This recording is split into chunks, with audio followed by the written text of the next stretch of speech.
Salom yigitlar, ahvollar qanday? Bonusni qo'lga kiritganlar Rodriges va Topuria. Kimda savol bor? Ilya Topuriani jangi senga yoqdimi? U Islom Maxachevni pound for pound reytingdan tushira oladimi? Nima deb o'ylaysan?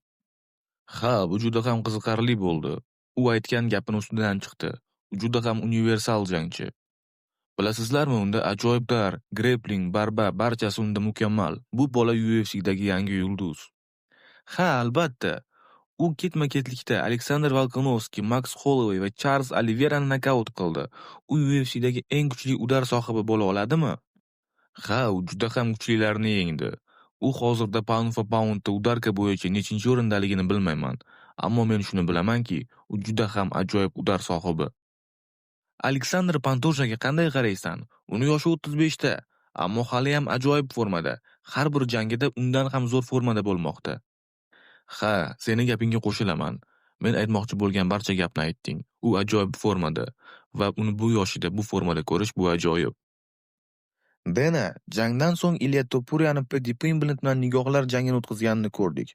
Bu face to face'ga, bu janglarga roziligini bildirasanmi? Qachon biz Ilya Topuria va Pimblett jangini ko'rishimiz mumkin?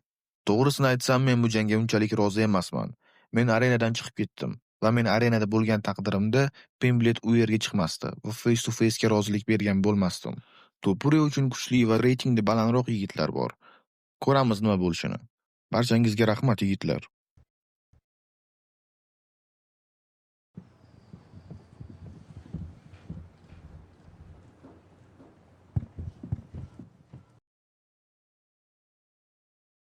Salom Ilya. Salom yigitlar. Sen va'dangni ustidan chiqding. Birinchi raundda Oliveirani nokaut qilaman deding va nokaut qilding va yengil vazn chempioni bo'lding. Bu bilan seni tabriklaymiz. Sen buni qanday amalga oshirding? Barchasi ajoyib yigitlar. Men buni oldindan bilgandim va bilganim uchun ham oldindan aytgandim. Joe Rogan aytganday, sen Oliveirani birinchi zarbada tutib olganingda u o'zi nokaut bo'lgan edi. Bu gapga qanchalik qo'shilasan? Ha, to'g'ri. Men Oliveirani sindirishga harakat qildim. Va bu jangda har narsa bo'lishi mumkin. Men bilan jang qilayotgan raqiblar kuchliroq va ko'proq chidamli bo'lishi kerak. Balkim kelajakda shunday jangchilarni ko'rishimiz mumkin bo'lar. Ilya, butun dunyo aytmoqdaki, sen jang qilgan 3 yigitlar juda ham kuchli edi va sen juda ham kuchli jangchilar ustidan nokaut bilan g'alaba qozonding. Bu narsaga sen qanday fikr bildirasan? Bu shunchaki ajoyib, shunchaki dahshat. Buni shunchaki ta'riflab bo'lmaydi. Max Holloway, Aleksandr Volkanovski, Charles Oliveira bu yigitlarni urish hammani ham qo'lidan kelmaydi. Bu kuchli yigitlar edi. Men hayratda qoldim, Topuria. Sen jangga chiqayotgan paytingda yuzingda kulgi, tabassum bor edi va o'zingga ishonchni juda ham mukammal darajada olganini bizga ko'rsatding. Ha, albatta, menda qo'rquv yo'q edi. Men shunchaki tabassum bilan jang qildim. Men o'zimni poyasimni olgani, ya'ni chempionlik kamarimni olgani kelgandim. Ha, albatta. Men ishonamanki, oktagonda menga teng keladigani yo'q. To'g'ri yigitlar, bu sizlar uchun juda ham balandparvoz gaplar bo'lishi mumkin, ammo bu haqiqat. Men shunchaki borini aytyapman. Va buni siz ketma-ketlikda ko'rib bormoqdasiz va bundan keyin ham shunday bo'ladi. Jangingdan so'ng seni oldinga Paddy Pimblett chiqdi va u bilan face to face qildingiz. Lekin hozirgi vazningda Justin Gaethje, Arman Sarukan bor.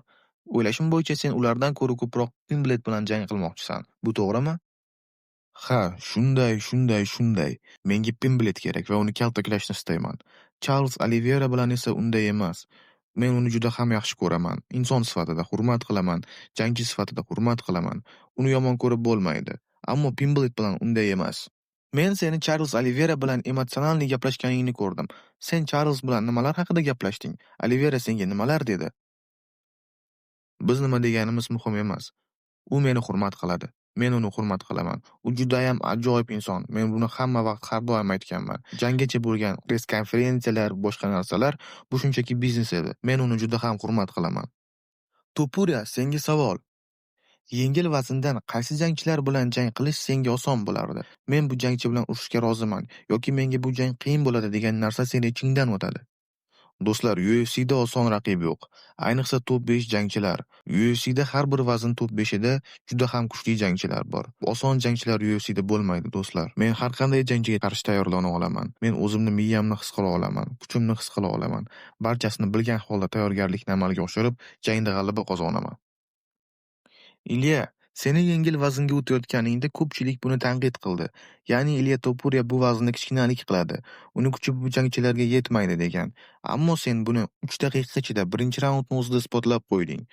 Men bu yerda jang qilishdan oldin bilgandim g'alaba men tomondaligini va jang qilishimdan oldin g'alabamni nishonlab bo'lgandim. Buni ijtimoiy tarmoqlarga qo'ygandim. Sizlar ham ko'rgan bo'lishingiz mumkin. Ko'pchilik aytdi, g'alabani oldindan nishonlama deb. Ammo men buni bilgandim, do'stlar. Barchangizga rahmat, yigitlar.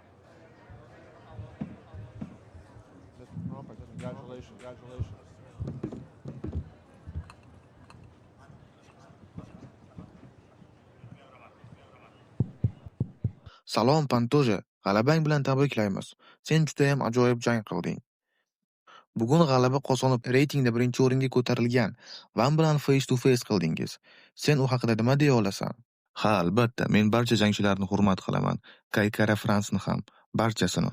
Vanga keladigan bo'lsak, u hozir 23 yoshda va deyarli chempionlik jangiga jang qiladi. Men 23 yoshimda restoranlarda idish-tovoq yuvganman. Tasavvur qilyapsizmi?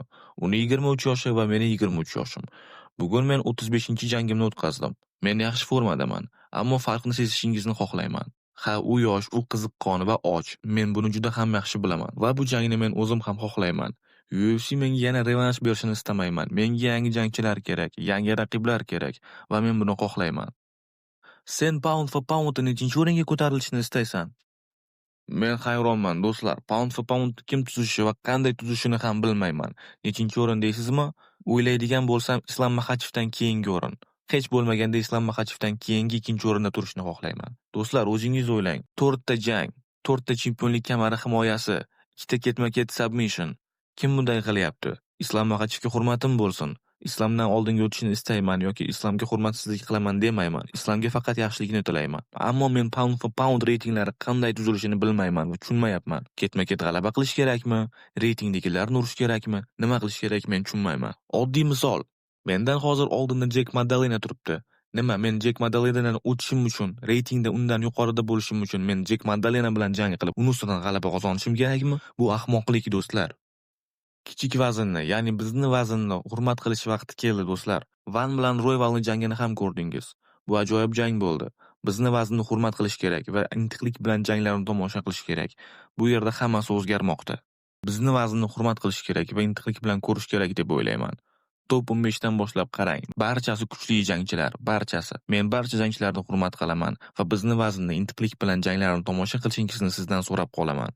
O'zingizni ehtiyot qiling, yigitlar. Barchangizga hamma yaxshiliklarni tilab qolaman.